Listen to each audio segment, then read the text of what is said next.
Hello everybody, this is Danny from Deep South Homestead. We've been asked a lot of questions about huckleberries versus blueberries. How to tell the difference, which is edible, what's not edible with huckleberries, because there's different varieties of huckleberries. There's actually several different varieties, as a matter of fact. They say there's up to, I think it's like 10 different varieties of them, depending on where you're at in the country. Now we are in the Deep South in Mississippi. We only have a very limited amount here of different varieties, some edible, some not edible. And what I want to do today is to show you the ones that we have here at Deep South Homestead that we pick and that we eat, and then I want to show you some that we don't eat, and try to show you a little bit of difference about the difference in the trees and what to look for when you're out in the woods to know which one is edible and which one is not edible. So the first thing I want to talk to you about is the wild huckleberry. Now in the Deep South we have one variety that I'm familiar with of wild huckleberry that we go around through the woods and forage with. And you can usually tell it because it has a green stem, a bright green stem on it, and the leaves are usually very long and elongated, and they're usually narrow and elongated. The bottom part of the tree will be brown, and the bark will usually be peeling on it a little bit. Kind of will remind you of some of the crepe myrtle trees whenever they start peeling their bark off. And usually anywhere down on the trunk that you look, any of the young stems coming out will be a bright green. And the berry on a huckleberry, the seeds are usually hard, and there's usually, I think they say like 10 of them in every huckleberry. And a blueberry, the seeds are usually soft in them.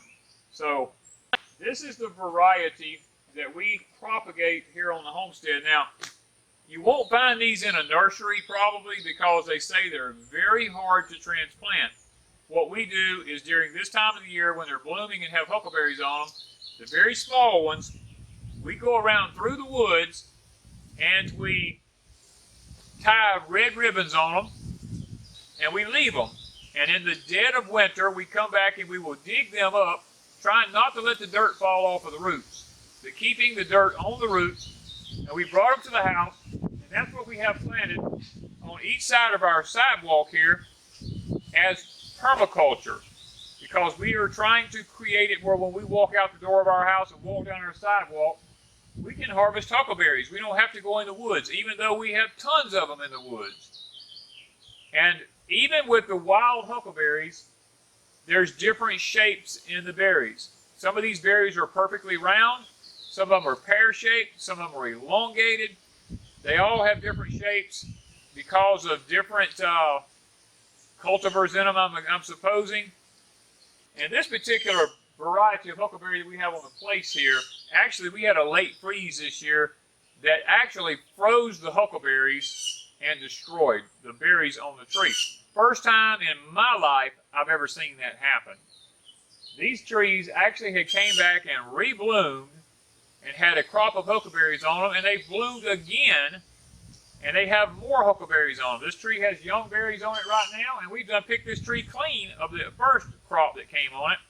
Now I do see on the other side of the tree over here, I do see a huckleberry ready from here. I have this little huckleberry here. We do come out and walk down the sidewalks, and we eat these. And they are so sweet. I mean, they are probably one of nature's healthiest foods. They're loaded with anthocyanins, probably the highest in anthocyanins. They're very good for you. I'm loaded with lots of vitamins and nutrients inside the berry. And this tree, like I said, if you pull the limbs down here, you can actually look and see there's just piles and piles of young berries that are on the tree at this point.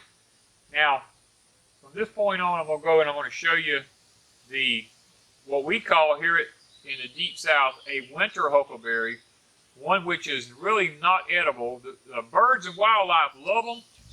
These have already bloomed and gone, and this is a freak year for them to have another crop on them.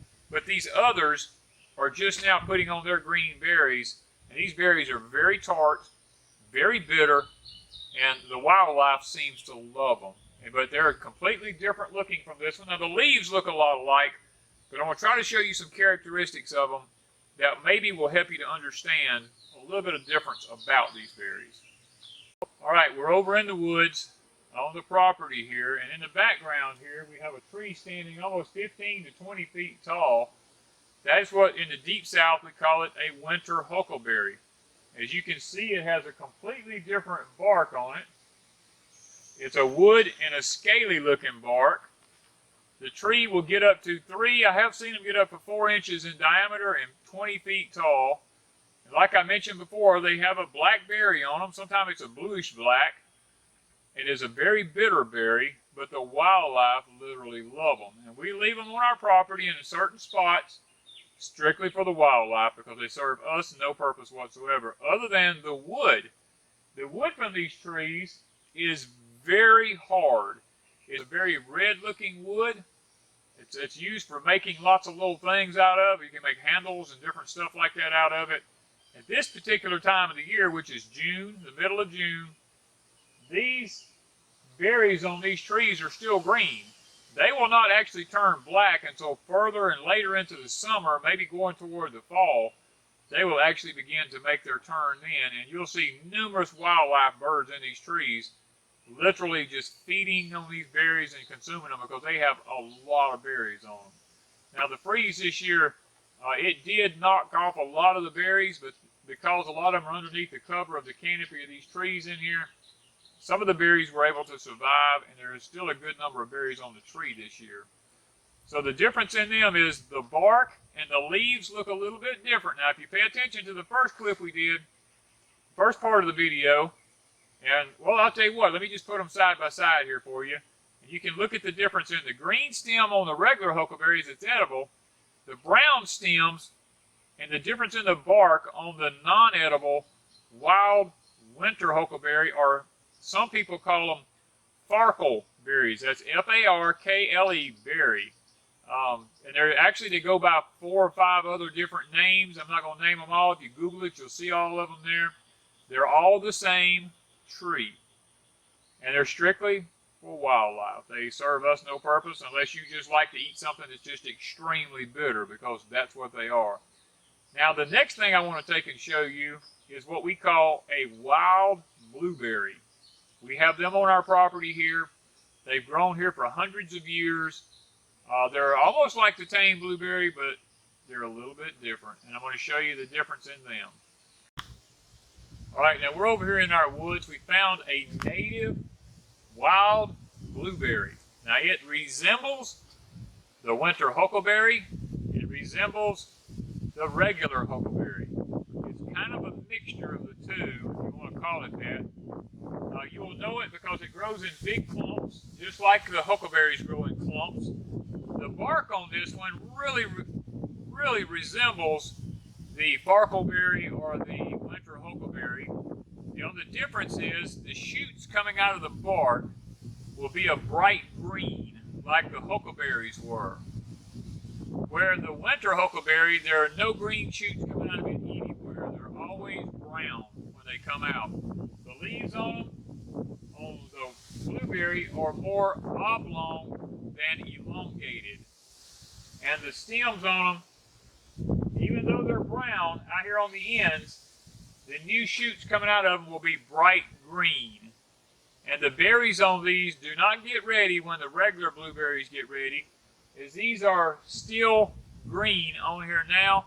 It'll probably be another month before they actually mature into turning into a blueberry. Now they're not as large as the tame blueberries. They're about the size of your little fingernail to your second finger from the end. That fingernail, and they are very sweet.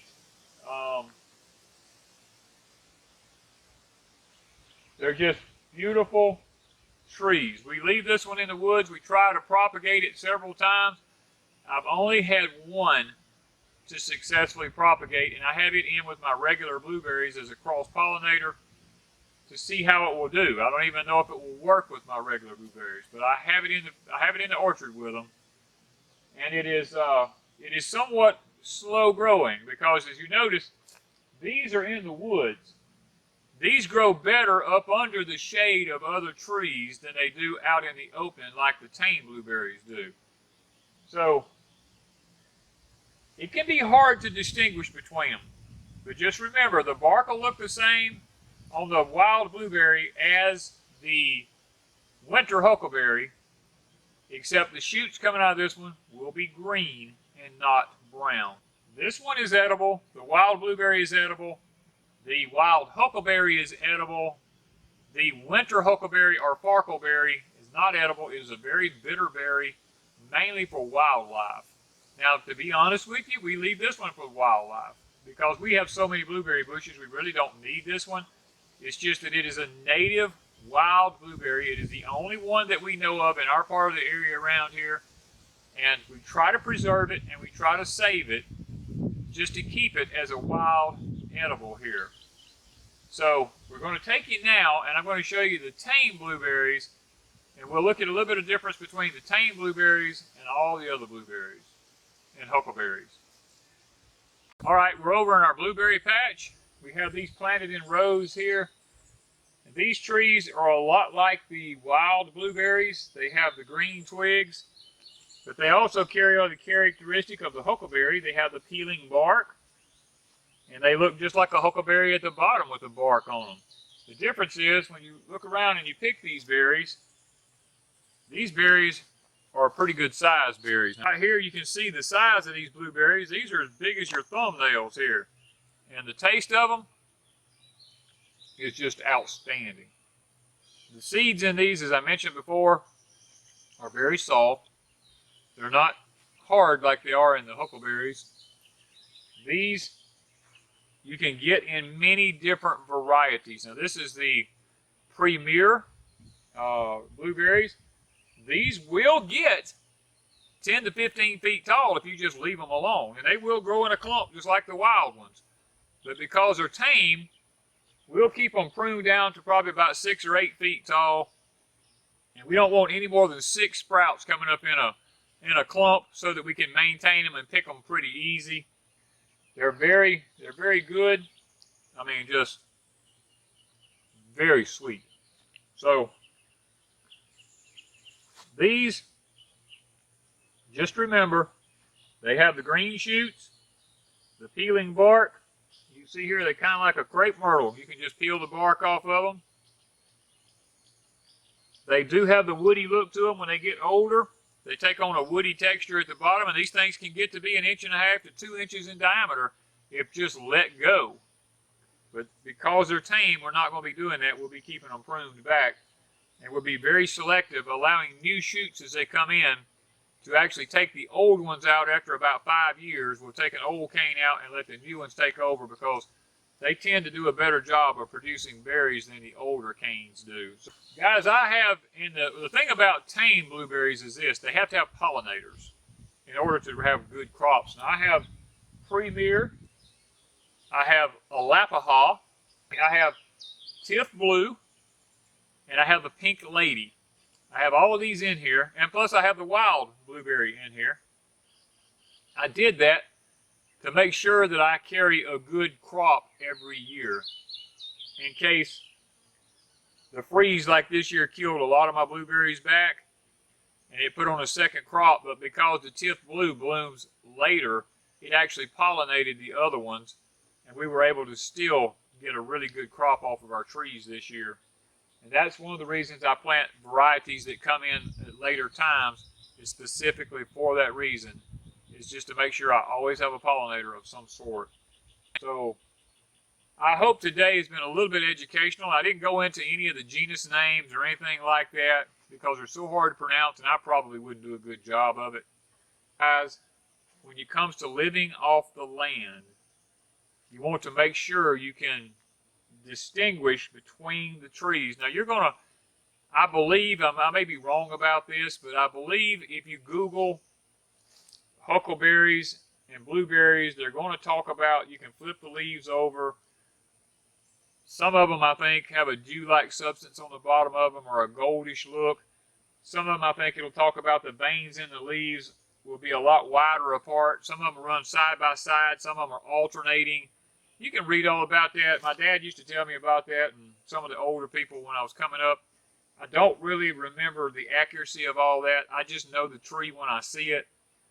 and I know the characteristics of the tree. So I won't lie to you and tell you I know all about this tree as far as all the analogy in it. You can Google that yourself and see. But I seem to think that, you know, when it comes to just living off the land, guys, knowing the trees and the fruits in your area will make all the difference in the world about what you take off of your property and what you leave on your property. And here at Deep South Homestead, we leave all the huckleberries we can, we leave all the wild blueberries we can, and we're selectively leaving the winter huckleberries because the wildlife literally love it. And when we have berries for the wildlife, they tend to leave a little bit of this alone. So you gotta kind of like take the good with the bad, I guess you might say. You gotta leave something for them so that they don't take everything from you. So once again, thank you guys for watching here at Deep South Homestead.